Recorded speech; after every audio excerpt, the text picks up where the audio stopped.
Pernah kepikiran nggak sih, apa sebetulnya arti dari di sini? Bukan cuma soal alamat rumah atau kota, tapi di mana posisi kita sebenarnya dalam jalinan dunia yang super kompleks ini. Nah, dalam beberapa menit ke depan, kita bakal coba bikin peta pribadi kamu, sebuah peta kompas untuk memahami duniamu. Coba deh lihat peta ini. Ini mungkin peta paling sederhana di dunia.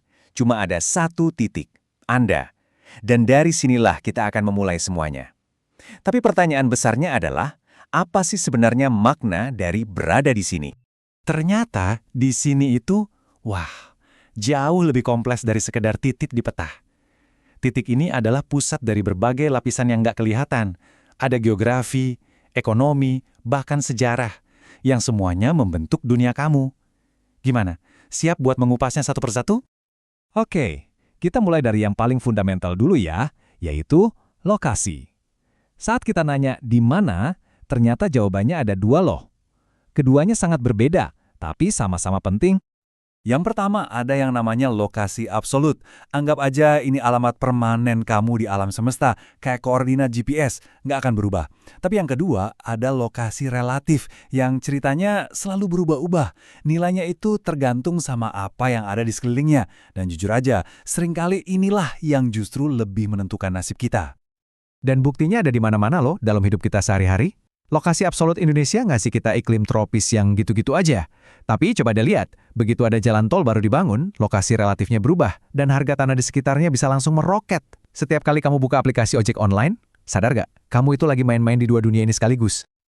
Oke, satu titik di peta udah kita bahas. Tapi itu kan baru permulaannya. Sekarang yuk kita tarik garis-garis yang menghubungkan titik-titik itu.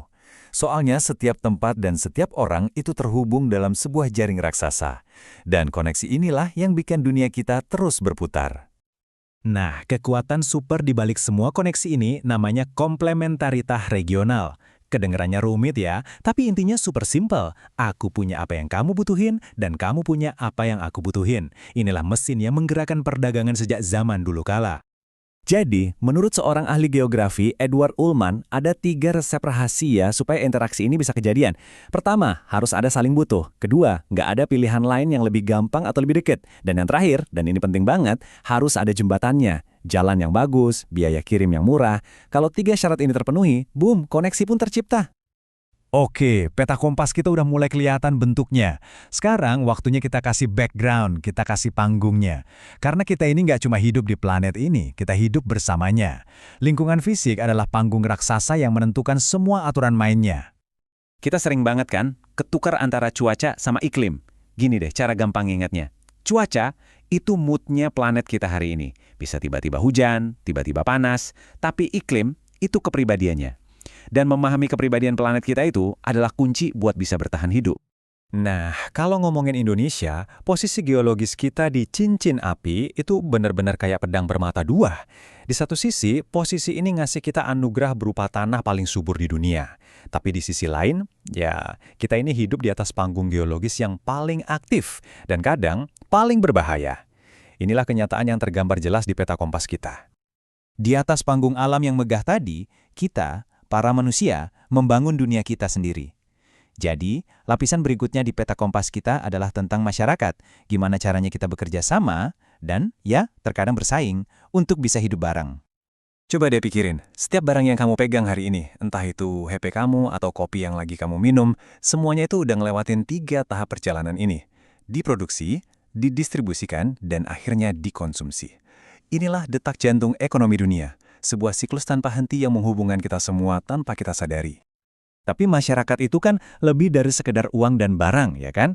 Ini soal hubungan antar manusia. Dan ternyata ada 2 kekuatan besar yang selalu tarik-menarik.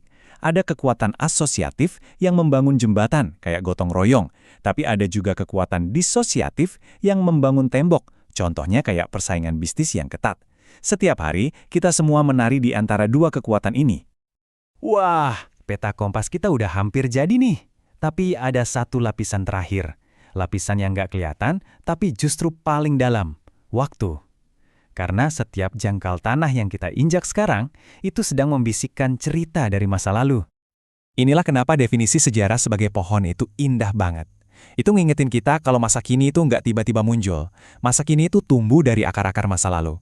Jadi memahami sejarah itu artinya memahami kenapa kita bisa jadi seperti kita yang sekarang.